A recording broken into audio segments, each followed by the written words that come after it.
Hey everyone, Flak 88, welcome to the Flak Tower. Let's do another Global War 1985 sneak peek and NATO units. Alright. I'm going to try to do this a little differently so I'm not holding all the units and everything. Alright. Here we go.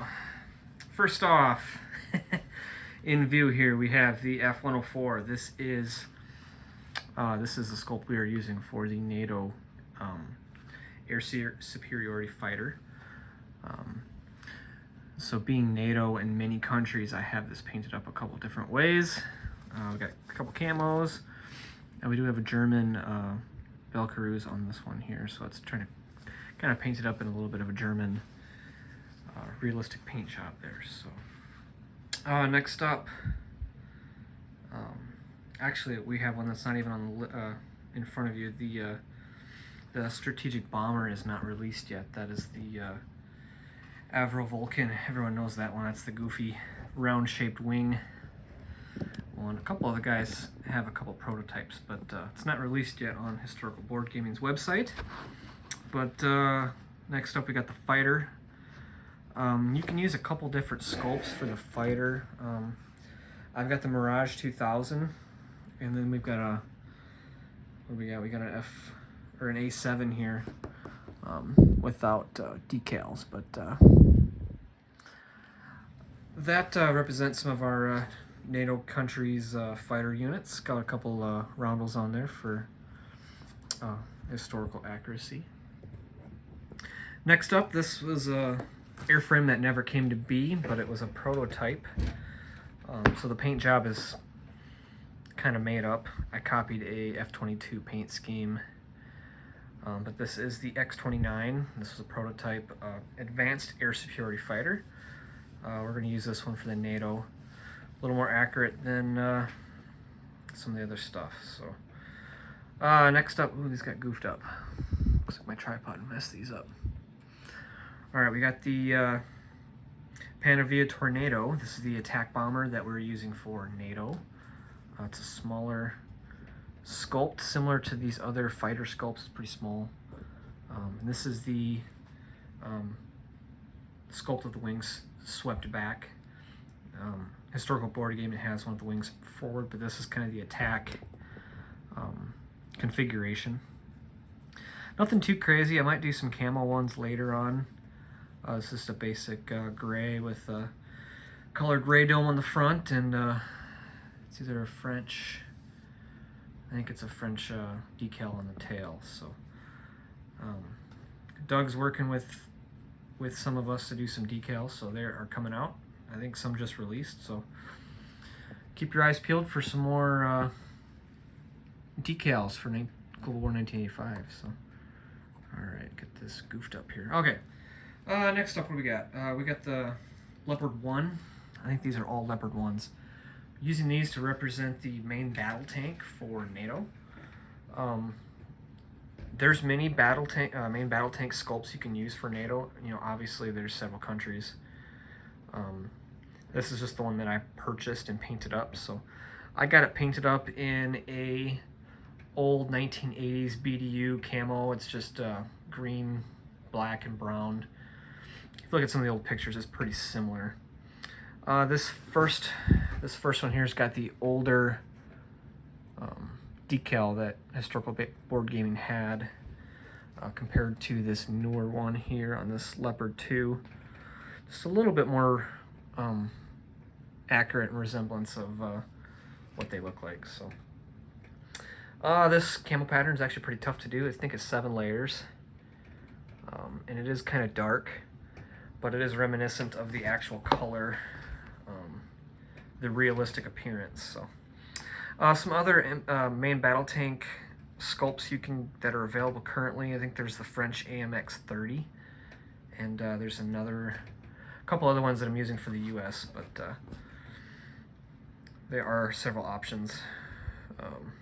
And again, I'm using this camo pattern to distinguish my NATO units from my US units and my Warsaw Pact and Soviet units. So next up we have the next gen MBT. So I've got Leopard 2s, but you can get the Challenger 2 as well. And there might be some French ones as well. Personal preference. I like these Leopard 2s. They look pretty sharp, and I got decals that match. So you can see the first and the second one are just a little bit different decals, but the camo is the same.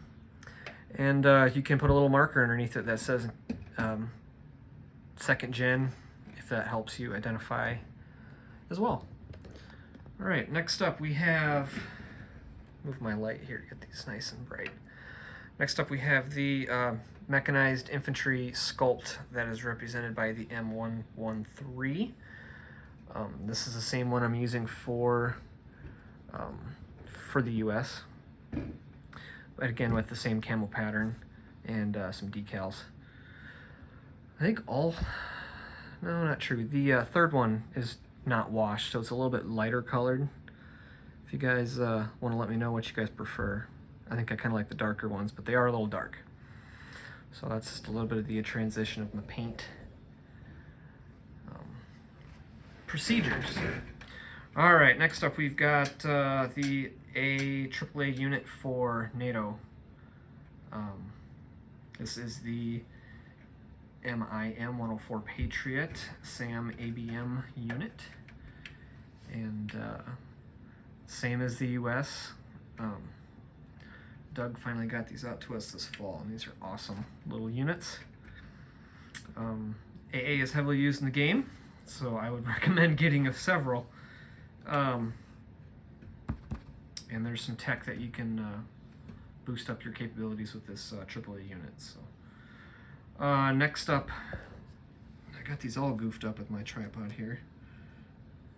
Next up we have the AA the artillery units. These are represented by the M109 and the M110. So we've got the first up, there's the 110. Ones in the back are the M109s.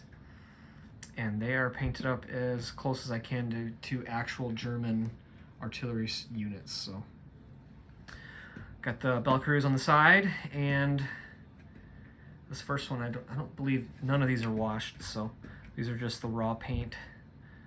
With no extra details on them, so I don't always have as much time as I would like to get these prettied up for playtests. So, ooh, we got a little artillery got snuck over here. Okay, all right. Next up, everyone wants to talk about nukes.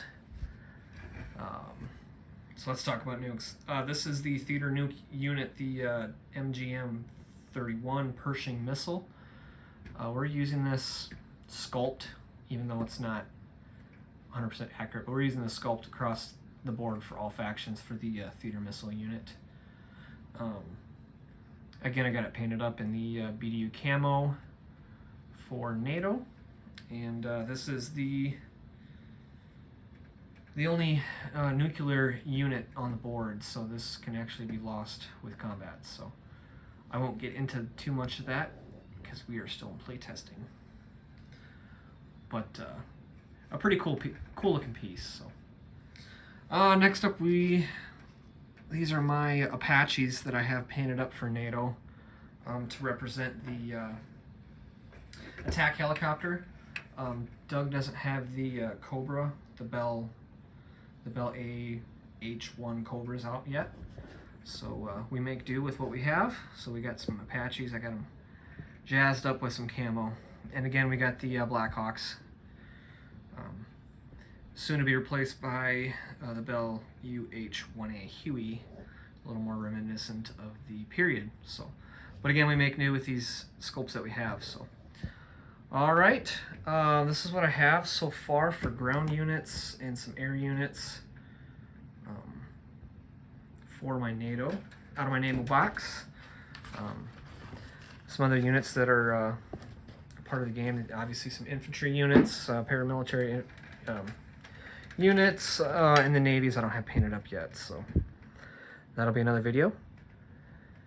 And thanks for watching, everyone. If you're interested in Global War 1985s, please follow the Facebook page. Chris, Admiral Seabass, likes to put out little sneak peeks for the game.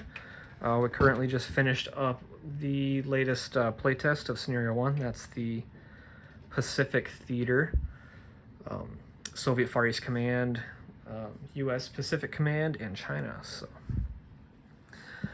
and there will be a table at Twisted Lords Con this summer. So if you guys are interested in coming out to that, please do. You will see this in live action. But this will wrap up the little latest Global War 1985 unit sneak peek, and this is NATO.